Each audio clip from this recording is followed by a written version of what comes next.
దేశవ్యాప్తంగా కరోనా మళ్లీ విజృంభిస్తుంది. దక్షిణాది రాష్ట్రాల్లో కరోనా కేసులు మరోసారి ఆందోళన కలిగిస్తున్నాయి. కరోనా మహమ్మారి తగ్గిపోయిందని భావిస్తున్న తరుణంలో మరోసారి కేసుల పెరుగుదల ఆందోళన కలిగిస్తుంది. ముఖ్యంగా దక్షిణాది రాష్ట్రాలైన ఆంధ్రప్రదేశ్, కర్ణాటక, కేరళలో కొత్త కేసులు నమోదు కావడంతో వైద్య ఆరోగ్య శాఖ అప్రమత్తమైంది. అయితే ప్రజలు భయపడాల్సిన అవసరం లేదని, అప్రమత్తంగా ఉంటే సరిపోతుందని నిపుణులు చెబుతున్నారు.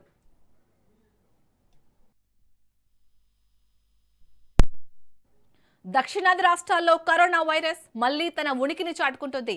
ఆంధ్రప్రదేశ్, కర్ణాటక, కేరళలో కరోనా కేసులు క్రమంగా పెరుగుతుండటంతో ఆరోగ్య శాఖ అప్రమత్తమైంది. ముఖ్యంగా దీర్ఘకాలిక వ్యాధులతో బాధపడుతున్న వారు మరింత జాగ్రత్తగా ఉండాలని వైద్య నిపుణులు సూచిస్తున్నారు. ఏపీలో కరోనా లక్షణాలతో 4 మరణించినట్లు అధికారులు తెలిపారు. అయితే వారంతా ఇప్పటికే మధుమేహం, గుండె సంబంధిత సమస్యలు లేదా ఇతర దీర్ఘకాలిక వ్యాధులతో బాధపడుతున్నట్లు తెలిపారు.